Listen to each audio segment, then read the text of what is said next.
So nice to walk in a natural setting like that. Those mountains are beautiful, I'll tell you. It's very nice.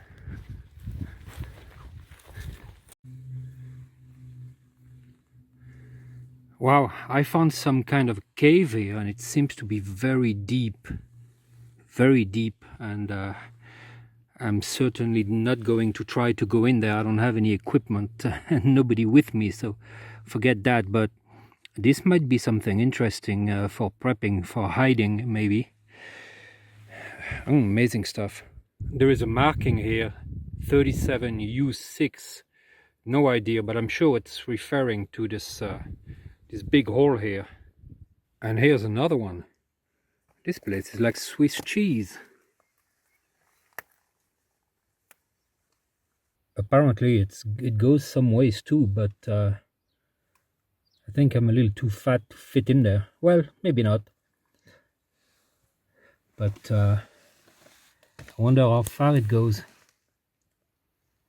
Yep, pretty far. And another marking. I have a nice sitting position here. Nobody can see me. And no risk of falling in the hole like the other one. I'm going to survey the situation with a drone, but what concerns me is the wind, because it's a bit windy and this drone is so light. I'm not sure it can stay in the same position, hover. Hi, this is Gilles, the radio prepper. You thought I forgot, huh? No, I didn't forget. So I got a drone, and here it is. It's a Mavic Mini. It's really tiny. I mean, see the size of this thing compared to my hand. So it's a very small drone, but it can do a lot, and the camera is exceptional. And I bought this for the channel. And immediately when I got it, I wondered, can this thing lift up a wire to make an antenna? You know, wouldn't that be awesome if, you know, you don't have any trees, you don't have a pole, and well, you need to get an antenna up and operate. So the flight time is 30 minutes. So I have 3 batteries. That means I could potentially operate for an hour and a half. And that's absolutely awesome. So I brought my K1, I brought another radio, and I brought a wire for 30 meters, so it's 15 meters long, and another wire for 40 meters if the 30-meter wire works. Now those wires are very thin. They're I think it's 26 gauge. I don't know in millimeters, but it's very thin wire, so very light. This thing will not lift much of anything. And let's open it up. Unfold the arms.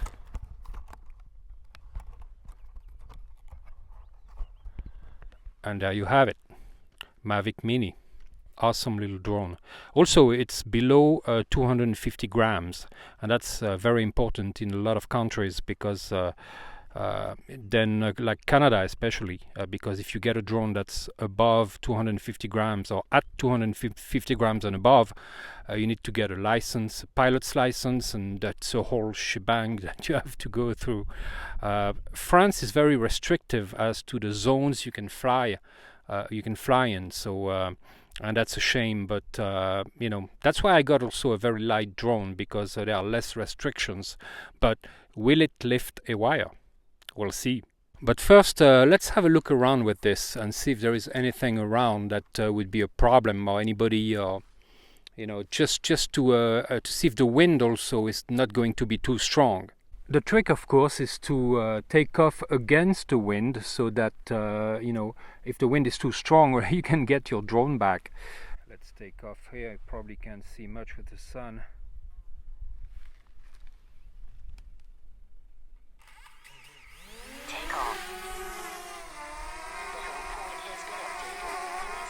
It seems to be a holding position, all right. It's right in front of me, but of course it's not very high. As soon as I go a little bit higher, I'm concerned that it could just fly away, and that would be bad.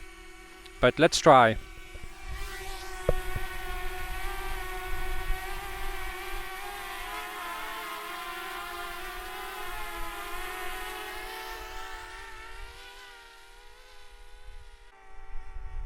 Alright, it's not bad. It's staying there.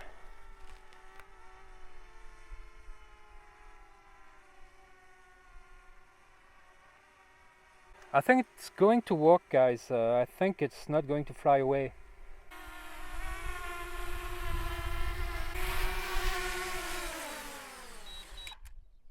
I brought my K1 and put it on its support here. So I have my 30 and 80 meter board on this, and of course we are going to use 30 meters, but I'm very curious if it will lift a, a 40 meter wire for an 80 meter antenna. But what we won't know today, we'll have to try that another day. After that, yeah, I think it might get a little heavy, but we'll see. Now, I didn't want to attach the antenna directly to the drone. I wanted to have maybe like a 10-foot fishing line, just because even though the drone is going to be in the null of the antenna, it's still a bit close, and I was worried about that, but unfortunately I forgot my fishing line, so I'm just going to use masking tape. Remember, always have masking tape, and I'm going to tape the wire to the drone. Before, I need to change the battery though, because you always fly with fully charged battery no matter what. So it's in the back of the drone, very easy to take off. I wish some radios, well, the ICOM 705 is going to have some kind of battery like that, but anyway, well, for drones it's good. For radios I'm not sure. All right, full battery, and I'm going to take the I'll put it here so you can see it, well, sort of. That should do. Now I need to see if it's going to be balanced. I need to mind that, because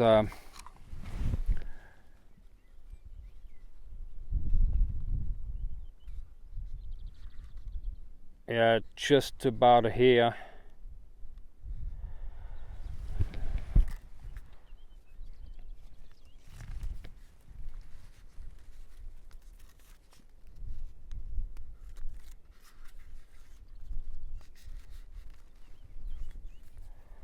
And I'll attach the antenna.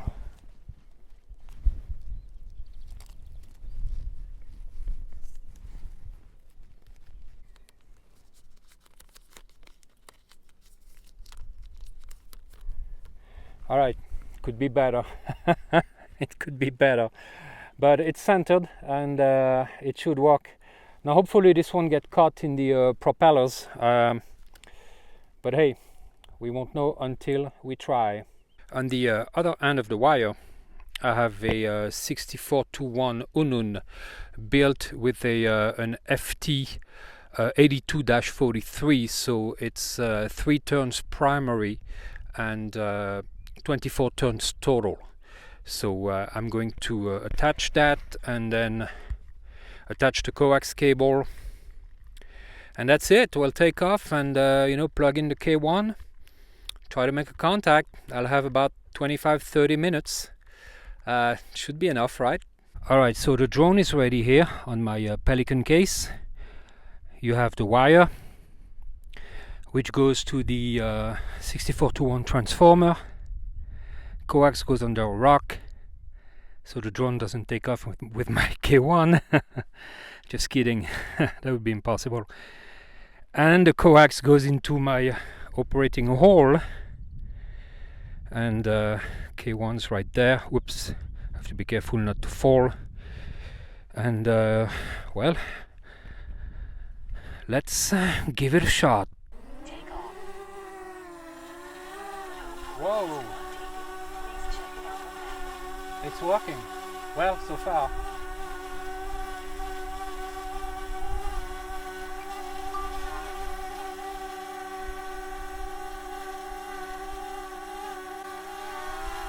Seems to be a little steady.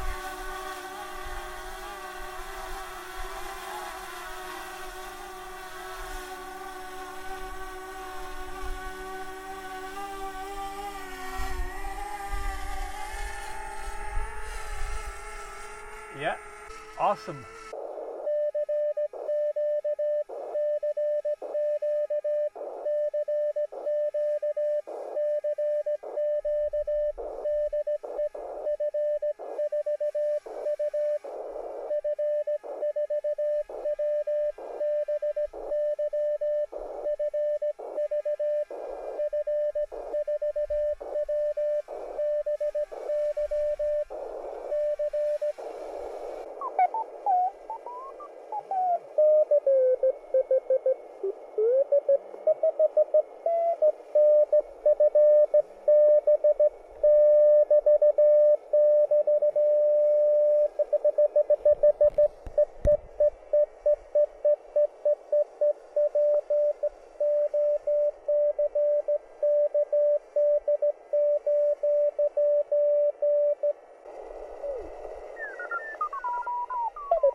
and the drone is only about 5-6 meters off the ground with the rest of the wire laying on the ground here, and he got me.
I can't believe it worked.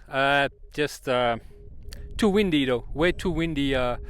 No wind, I could have continued, but hey, made a contact, it works.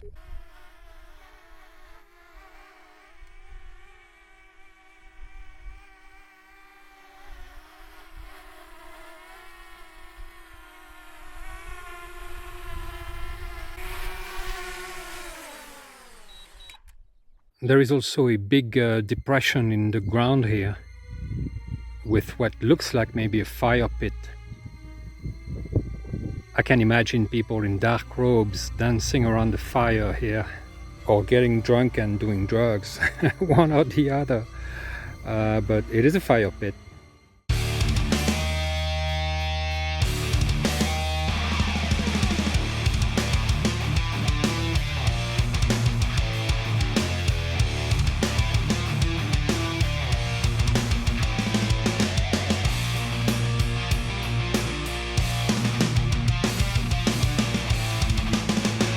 Alright, I just got back and now I'm looking at about 8 hours of editing. But what can we learn from this experiment? Well, it did work. That's one thing. Is it something to start doing or rely upon or anything like that? Of course not. It's just, you know, and even if you don't have a tree, you don't have a mast, well, I guess you're in trouble, but you could have, you know, an antenna with a ground spike or anything like that. But for sure, I got a very strong signal, a very strong reception, and that's of course because of the half wave and fed, which was, you know, going straight up. And you know, it's a very tiny drone, 244 grams. So it's really, it can lift the wire. That's not a problem. 26 gauge, 20, probably 24 gauge, something like that. No problem to lift the wire. The problem comes from the wind. If there's no wind, no problem, no issue whatsoever. You'll get 30 minutes of stable hover. But if the drone is fighting the wind, trying to stay in position, that's when the batteries are going to be drained faster, and the drone, you know, the remote kept shaking in my hand, and I had a message saying strong wind, you know, caution, etc. So not the best condition. That's why I didn't pursue the experiment with the 40 meter antenna. That would have been 67 feet.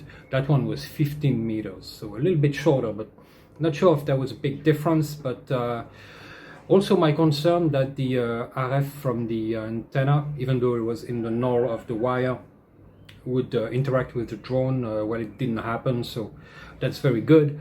Well, it was interesting. It was fun to do. And what I will do probably, or will use it for, is to actually throw a wire over a tree, because then you get your wire over the tree, and then well, you don't have to have the drone stay flying. But the problem with that is that you need some kind of a release hook, a remote release, because you can't go back down with the drone and the wire is here, it's going to get tangled in the propellers and you're going to crash your drone. So that would not work. You absolutely would need a release system, and I think that's going to work well. As to very long antennas, like I did, well, I could have tried maybe with a 40-meter long antenna, 134 foot antenna for the 80-meter band. But at that point, I think I would use a kite, because the higher you go, the higher the winds, and you always have a little breeze. So I think that a kite, the modern kites, the ones that look like the parachutes, square parachutes with cells that inflate and give it a shape, an airfoil, those kites can fly with not that much wind. And I think I'm going to get one because I want to try it. And the last thing, I should have grounded the antenna. I didn't because of the static electricity. The propellers on the drone make static electricity, and the wind on the wire makes static electricity. So it's not a good idea not to ground the antenna. And next time I will try that when I tried with a kite. And I'm going to stop talking now. But once again, I was glad to be outside. A beautiful day out, and beautiful mountains, and I needed my dose of nature after 2 months. I'm getting it a little bit. I'm still missing a little, but I'm getting there. I hope you're doing well, and I wish you the best. Have a good one.